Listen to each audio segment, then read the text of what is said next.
Guys ನಮಸ್ಕಾರ. ನಿನ್ನೆ ಬೆಂಗಳೂರಿಂದ ಹೊರಟು ಬಾದಾಮಿಗೆ ಬಂದಿದ್ದೀನಿ. ಅದಕ್ಕಿಂತ ಮುಂಚೆ ಅಂದರೆ ಮೊನ್ನೆ ನಾನು ಕೊಳ್ಳಿ ಮುಗಿಸ್ಕೊಂಡು ಬಂದು ನೆಕ್ಸ್ಟ್ ಡೇನೇ ಹೊರಟೆ. ನೆನ್ನೆ ಏನು ಆಗಿಲ್ಲ ಅಂತ ಹೇಳಿದ್ರೆ ಏನೂ ಇಲ್ಲ, ಬರೀ ಹೈವೇ ಮಾತ್ರ, ಅದು ಬಿಟ್ಟರೆ ಬೇರೆ ಏನೂ ಇಲ್ಲ. ಇವಾಗ ಬಾದಾಮಿಗೆ ಬಂದಿದ್ದೀನಿ ಎಕ್ಸ್ಪ್ಲೋರ್ ಮಾಡೋಕ್ಕೆ. ನಿಮಗೂ ತೋರಿಸ್ತೀನಿ, ಬನ್ನಿ ಹೋಗೋಣ. ಸೊ 25 ರೂಪೀಸ್ ಟಿಕೆಟ್ ಇರುತ್ತೆ, ಅಲ್ಲಿ ಟಿಕೆಟ್ ಕೊಡಬೇಕಾಗತ್ತೆ.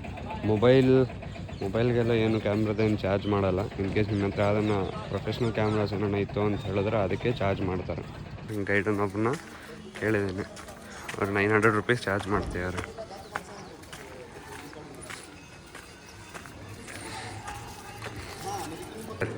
ಸರ್, ನನ್ನ ಹೆಸರು ಮುತ್ತು ಚಾಲುಕ್ಯ ಅಂತ.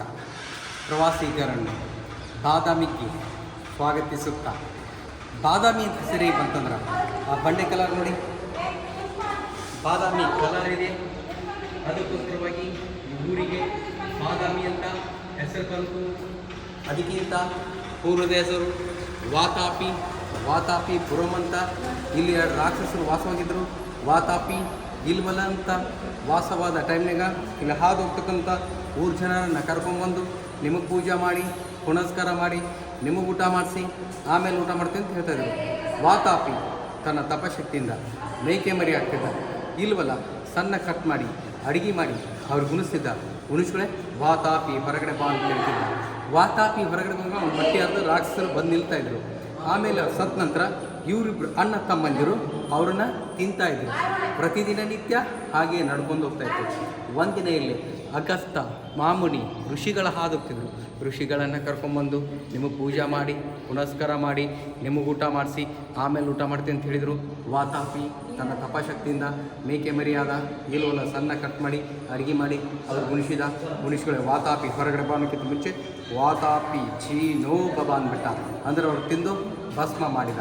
ಅದಕ್ಕೋಸ್ಕರವಾಗಿ ಈ ಊರಿಗೆ ವಾತಾಪಿಪುರಂ ಅಂತ 6th ಸೆಂಚುರಿ ಹೆಸರು ಬಂತು. ಈ ಗುಡ್ಡದ ಕಲರ್ ನೋಡಿ ಬಾದಾಮಿ ಕಲರ್ ಇದೆ, ಅದಕ್ಕೋಸ್ಕರವಾಗಿ ಇದಕ್ಕೆ ಬಾದಾಮಿ ಅಂತ ಕರೀತಾ ಇದ್ದೀವಿ. ಬಾದಾಮಿ ಚಾಲುಕ್ಯರ ರಾಜಧಾನಿಯಾಗಿತ್ತು. 6ನೇ ಶತಮಾನದಿಂದ 8ನೇ ಶತಮಾನದವರೆಗೂ ಚಾಲುಕ್ಯರಾಗಿರು ರಾಜಭಾರವನ್ನು ಮಾಡಿದ್ದಾರೆ. 6ನೇ ಶತಮಾನದಾಗ 4 ಗುಹೆಗಳನ್ನು ತೋರಿದ್ರು. 1ನೇದು ಫಸ್ಟ್ ಶೈವ, 2nd ವೈಷ್ಣವ, 3rd ಮಹಾವೈಷ್ಣವ, 4th ಜೈನ ಬಸದಿ. ಸರಿ, ಎಲ್ಲ ಕೊರಿದು ಮಾಡಿದ ಗುಹೆಗಳಂತೇಳಿ. ಅಲ್ಲಿ ಮೇಲ್ಕಾಂತ ಕಟ್ಟಿ ಮಾಡಿದ ಗುಡಿಗಳು. ಆ ಗುಡಿಗಳನ್ನು ಕಟ್ಟಡ ಮಾಡ್ತಾರೆ, ಕಂಬ ವಿಗ್ರಹ ಅದರೊಳಗೆ ತೆಗೆದಾಕ್ಬೋದು, ರೀಬಿಲ್ಡ್ ಮಾಡ್ಬೋದು, ಈ ಕೂಡ ಬಿಚ್ಚಿ ಜೋಡಿಸ್ಬೋದು. ಇದ್ರೊಳಗೆ ಹಾಗಲ್ಲ. ಈ ಗುಹೆಯನ್ನು ಕುರಿತಾಗ ಒಂದು ಕಂಬ ಸುಟ್ಟಾಗಲಿ, ಒಂದು ವಿಗ್ರಹದ ಮಕರ ಸುಟ್ಟಾಗಲಿ, ಕಡೆತನಕ ಸೊಟ್ಟಿ, ಇದು ಮೈನಸ್ ಅದು ಪ್ಲಸ್. ಅದರೊಳಗೆ ಎಲ್ಲ ರೀಬೆಲ್ಟ್ ಮಾಡ್ತೀವಿ, ಮರ ಜೋಡಣೆ ಮಾಡ್ತೀವಿ, ಈ ಕೂಡ ಬಿಚ್ಚಿ ಜೋಡಿಸ್ತೀವಿ. ಇದ್ರೊಳಗೆ ಹಾಗಲ್ಲ. ಈ ಕಂಬ ವಿಗ್ರಹ ಎಲ್ಲ ಮೂಲ ಬಂಡೆಯಲ್ಲಿ ಕೊರೆದಿದ್ದು, ಎಲ್ಲ ಏಕಶಿಲ. ಹೊರಗಿಂದ ಒಂದು ಚಿಕ್ಕಂತಂದ್ರೊಳಗಿನ ಜಾಯಿಂಟ್ ಇಲ್ಲ. ಕಂಬ ವಿಗ್ರಹ ಎಲ್ಲ ಮೂಲ ಬಂಡೆಯಲ್ಲಿ ಕೊರೆದು ಮಾಡಿದ ದೇವಾಲಯ, ಎಲ್ಲ ಏಕಶಿಲ. ಈ ಡ್ಯಾಮೇಜ್ ತಂದು ಇದೊಂದು ಮಾತ್ರ ಹೊರಗಿಂದ ತಂದಿಟ್ಟಿದ್ದು. ಯಾವುದೋ ಗುಡಿಗಳಿಗಿತ್ತು, ಡ್ಯಾಮೇಜ್ ಮಾಡಿದ್ದಾರೆ. ಈಗ ಇದನ್ನ ತಂದಿಟ್ಟಿದ್ದಾರೆ. ಇದು ಎಲ್ಲೆಲ್ಲಿ ಡ್ಯಾಮೇಜ್ ಇದೆ ಅದನ್ನು ನೋಡಿ. ಆ ಕಂಬ ನೋಡಿ ಹೇಗಂತ ಅರ್ಧ ಕೆತ್ತನೆ ಇದೆ, ಇನ್ನು ಅರ್ಧ ಕೆತ್ತನೆ ಇಲ್ಲ ಆಗುತ್ತಾ. ಅಂದರೆ ಇದು ಎಲ್ಲೆಲ್ಲಿ ಡ್ಯಾಮೇಜ್ ಇದೆ ಅಲ್ಲಿ ಪ್ಯಾಚರ್, ಇಲ್ಲಿ ಪ್ಯಾಚರ್ ಇದೆ. ಎಲ್ಲೇ ಡ್ಯಾಮೇಜ್ ಇದೆ ಎಲ್ಲ ಕಡೆಗೂ ಪ್ಯಾಚರ್ಕ್ ಇದೆ.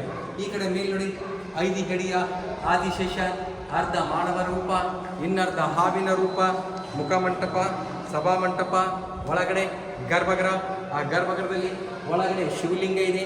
ಇದಕ್ಕೆ ಪ್ರದಕ್ಷಿಣ ಪಥವಿಲ್ಲ, ಸುತ್ತಾಕಕ್ಕೆ ಬರಲ್ಲ. ಆ 1ನೇ ಸ್ಟೆಪ್ಪಿನಿಂದ ಹಿಡ್ಕೊಂಡು ಅಲ್ಲಿವರೆಗೂ ಒಟ್ಟು ಏಕಶಿಲ. ಹೊರಗಿಂದ ತಂದು ಏನೂ ಜಾಯಿಂಟ್ ಮಾಡಿಲ್ಲ. ಈ ಕಂಬ ವಿಗ್ರಹ ಎಲ್ಲ ಮೂಲ ಬಂಡೆಯಲ್ಲಿ ಕೊರೆದು ಮಾಡಿದ ದೇವಾಲಯ. ಇಲ್ಲಿ ಕಾಣಿಸುತ್ತಾ ಹರಿಹರ, ಹಾಪ್ ಶಿವ, ಹಾಪ್ ವಿಷ್ಣು, ಹಾಪ್ ಶಿವನಕ, ಎತ್ತಿ ಕಟ್ಟಿದ್ದ ಜಟಾಮುಕುಟ, ಅರ್ಧಚಂದ್ರ, ಕೈಯಲ್ಲಿ ಪರಶುನಾಗ, ಎತ್ತಿ ಕಟ್ಟಿದ್ದ ಜಟಾಮುಕುಟ. ಇಲ್ಲಿ ಬನ್ನಿ, ಹರಿಹರ, ಹಾಪ್ ಶಿವ, ಹಾಪ್ ವಿಷ್ಣು. ಹಾಪ್ ಶಿವನಿಗೆ ಎತ್ತಿ ಕಟ್ಟಿದ್ದ ಜಟಾಮುಕುಟ, ಅರ್ಧಚಂದ್ರ, ಕೈಯಲ್ಲಿ ಪರಶುನಾಗ. ಆ ಶಿವನ ಹೆಂಡತಿ ಪಾರ್ವತಿ ಇದ್ದಾಳೆ. ಆತನ ಹೋಣ ಮಾನವರೂಪಿ ನಂದಿ ನಿಂತಿದ್ದಾನೆ. ಆತನ ಕೈಯಲ್ಲಿ ತ್ರಿಶೂಲ, ಈ ಕಡೆ ಅರ್ಧ ಕಿರೀಟ, ಕೈಯಲ್ಲಿ ಶಂಖ. ಆತನ ಹೋಣ ಗರುಡ, ಆತನ ಹೆಂಡತಿ ಲಕ್ಷ್ಮಿ. ಬಾದಾಮಿ ಚಾಲುಕ್ಯರಲ್ಲಿ ಯಾರು ಜಿತ್ತಿತ್ತು? ಶೈವರು, ವೈಷ್ಣವರಂತ ಇದ್ದದ್ದೇ. ನನ್ನ ದೇವರೆಚ್ಚು ಅಂತ ಅವರಲ್ಲಿ ಕಿತ್ತಾಟ ನಡೀತು. ಕಿತ್ತಾಟ ನಡೆದಾಗ ಶಿಲ್ಪಿ ಮೂರ್ತಿ ಮುಖಾಂತರ ಹೇಳಿದ. ಜಗತ್ತಿಗೆ ದೇವರಪ್ಪನು ನಾಮಗಳು ಹಲವು ಒಂದು ಹೇಳಿದ. ಚಾಲುಕ್ಯರ ಕಾಲದಲ್ಲಿ ಬಟ್ಟೆ ಕೆಳಗೆ ಅಷ್ಟೇ ಇತ್ತು, ಸ್ಕರ್ಟ್, ಮೇಲೆ ಬಟ್ಟೆ ಇಲ್ಲ. ಮೇಲೆ ಗಂಧರ್ವರು ಆಕಾಶದಲ್ಲಿ ತೇಲಾಡ್ತಾ ಬಂದು ಹೂಮಾಲೆಯನ್ನು ಅರ್ಪಿಸುವಂತಿದೆ. ಮೇಲೆ ಕಮಲ ಪುಷ್ಪ, ಮೇಲೆ ಗಂಧರ್ವರು, ಅವ್ರ ಕೈಯಲ್ಲಿ ವಿದ್ಯಾಧರಿ ಎಂಬ ಖಡ್ಗ. ಈ ಕಡೆ ಅರ್ಧ ಮಾನವ ರೂಪ, ಇನ್ನರ್ಧ ಹಾವಿನ ರೂಪ, ಮುಖಮಂಟಪ, ಸಭಾಮಂಟಪ, ಒಳಗಡೆ ಗರ್ಭಗೃಹ. ಆ ಗರ್ಭಗೃಹದಲ್ಲಿ ಒಳಗಡೆ ಶಿವಲಿಂಗ ಇದೆ. ಇದಕ್ಕೆ ಪ್ರದಕ್ಷಿಣಾ ಪಥವಿಲ್ಲ, ಸುತ್ತಾಗ ಬರಲ್ಲ. ಆ ಒಂದೇ ಸ್ಟೆಪ್ಪಿನಿಂದ ಹಿಡ್ಕೊಂಡು ಅಲ್ಲಿವರೆಗೂ ಒಟ್ಟು ಏಕಶಿಲ. ಹೊರಗಿಂದ ತಂದು ಒಂದು ಚಿಕ್ಕ ತಂದು ಏನೋ ಜಾಯಿಂಟ್ ಬೆಳಿಬೋದು. ಹೊರಗಿದ್ರು ಪ್ರದಕ್ಷಿಣಾ ಪಥವಾಗುವುದು ಕಟ್ಟಿ ಮಾಡಿದಂಥ ಗುಡಿಗಳಿಗೆ. ಇದಕ್ಕೆ ಪ್ರದಕ್ಷಿಣಾ ಪಥ ಬರುವುದಿಲ್ಲ. ಇದು ನಿರಂತರ ಶೈಲಿ. ರಾಜ ಮಹಾರಾಣಿಗೋಸ್ಕರವಾಗಿ ಕಟ್ಟಿದಂಥ ಗುಡಿಗಳಿಗೆ ಹೊರಗಿಂದ ಪ್ರದಕ್ಷಿಣಾ ಪಥವಿರುತ್ತಾ. ಸಾರ್ವಜನಿಕರಿಗಾಗಿ ಕಟ್ಟಿದಂಥ ಗುಡಿಗಳಿಗೆ ಹೊರಗಿಂದ ಪ್ರದಕ್ಷಿಣಾ ಪಥವಿರುತ್ತಾ. ಇದು ಒಟ್ಟು ಏಕಶಿಲ. ಹೊರಗಿಂದ ತಂದು ಏನೂ ಜಾಯಿಂಟ್ ಇಲ್ಲ. ಕಂಬ ವಿಗ್ರಹ ಎಲ್ಲ ಮೂಲ ಬಂಡೆಯಲ್ಲೇ ಕೊರೆದಿದ್ದು ಏಕಶಿಲ.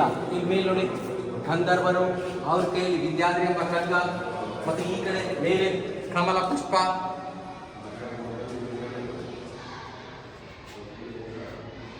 ಇದು ಅರ್ಧ ನಾರೀಶ್ವರ ವಿಗ್ರಹ. Half Shiva, half Parvati. Half ಶಿವನ ಕೆತ್ತಿ ಕಟ್ಟಿದ ಜಟಾಮುಕುಟ, ಅರ್ಧಚಂದ್ರ, ಕೈಯಲ್ಲಿ ಪರಶುನಾಗ, ಮತ್ತು ಶಿವ ಎಂದರಿಸಿದ ಹುಲಿ ಚರ್ಮ ತೊಡೆ ಮೇಲೆ ಕಾಣಿಸಿದ್ದ. ಈ ಕಡೆ ಅರ್ಧ ಕಿರೀಟ, ಕೈಯಲ್ಲಿ ಕಮಲದ ಮಬ್ಬು, ತೋಳಲ್ಲಿ ತೋಳುಬಂದಿ, ಕೈಯಲ್ಲಿ ಬಳೆ, ಕಾಲಲ್ಲಿ ಚೈನ. ಈ ಕಡೆ ಹಾಫ್ ಪಾರ್ವತಿ, ಪಾರ್ವತಿ ದಾಸಿ, ಪಾರ್ವತಿ ಸೇವೆಗೆ ಸಜ್ಜಾಗಿ ಆಭರದ ಪೆಟ್ಟಿಗೆ ನಿಂತಿದ್ದಾಳೆ. ಈ ಕಡೆ ಶಿವನ ಬಾಣ ನಂದಿ, ಒಬ್ಬ ಭೃಂಗಿ ಮಹರ್ಷಿ. ಸರ್, ಈತನಿಂದ ಒಂದು ಕಥೆ ಇದೆ. ಏನು ಕಥೆ ಇದೆ ಅಂದ್ರೆ, ಒಮ್ಮೆ ಕೈಲಾಸದಲ್ಲಿ ದೇವಾನುದೇವತೆಗಳು, ಋಷಿಮಣಿಗಳು ಶಿವ ಪಾರ್ವತಿಯನ್ನು ಕರೆದು ಪೂಜಾ ಪುನಸ್ಕಾರ ಮಾಡಿ ಪುನೀತರಾದರು.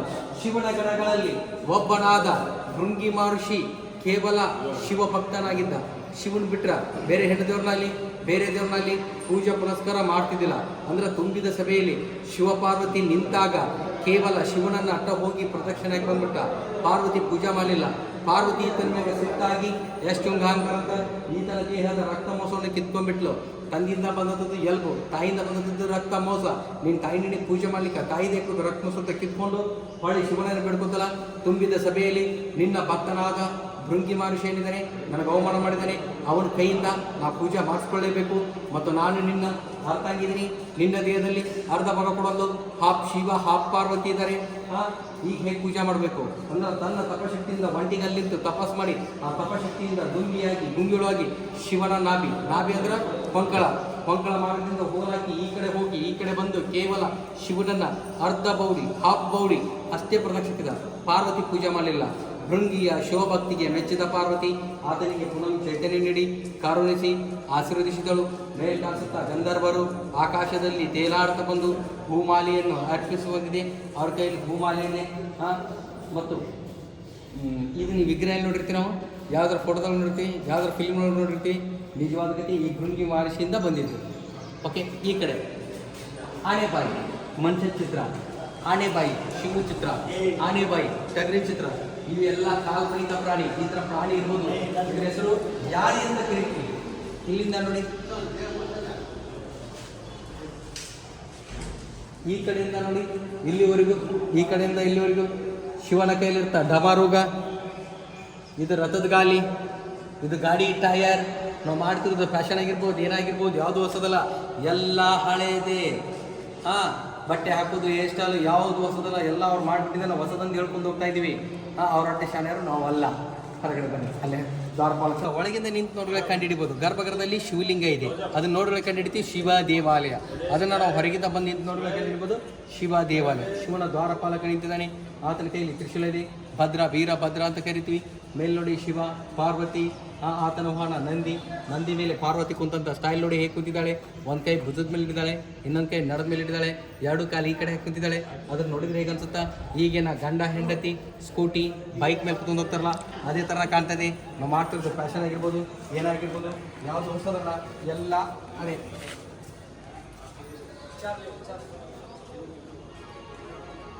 ಈ ಕಡೆ ಶಿವನ ವಾಹನ ನಂದಿ ಸರ್, ಓಕೆ. ಈ ಕಡೆ ವಿಷ್ಣುವಾಣ ಆನೆ.